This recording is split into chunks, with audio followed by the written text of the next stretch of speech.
बल्लों की मुख्तसर एक दिन एक छोटे से गांव में एक छोटे से बल्लों का गहर था।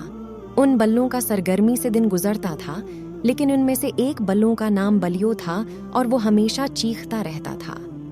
एक रोज बलियो ने एक नीम के दरख्त की तरफ इशारा किया और कहा, दोस्तों, मैं बहुत तन्हा हूँ, क्या तुम मेरे साथ खेलने आ सकते हो? दूसरे बल्लों ने बलियो की बातों को नजरअंदाज किया और कहा, हमें अब कोई वक्त नहीं है, हमारे पास काम है और हमें जल्द ही अपने कामों को मुकम्मल करना है। बलियो ने अकेला महसूस किया और अकेला ही खेलने के लिए गांव की पार्क में चला गया।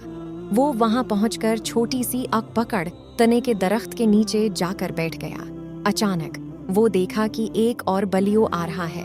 वो बलियो के पास आया और पूछा, क्या तुम भी अकेले खेलना चाहते हो? बलियो बहुत खुशी से जवाब दिया, हाँ, मैं अकेला हूँ और खेलने का दिल करता है। दोनों बलियों ने एक दूसरे के साथ खेलना शुरू किया। वो पार्क में दौड़ते रहे, फूलों को पकड़ते रहे और बहुत मजीद करते रहे। ये खेल कुछ ही वक्त बाद खत्म हुआ, लेकिन बिलियो और नए दोस्त ने एक दूसरे के साथ वक्त गुजारने का मौका पाया और दोनों को बहुत मजीद की खुशी मिली। ये कहानी हमें ये सिखाती है कि कभी कभी हमें अपने कामों को छोड़कर दूसरों के साथ वक्त गुजारना चाहिए, ताकि हमें नए दोस्तों का मौका मिल सके और हमें उनसे बहुत मजीद की खुशियाँ मिलें।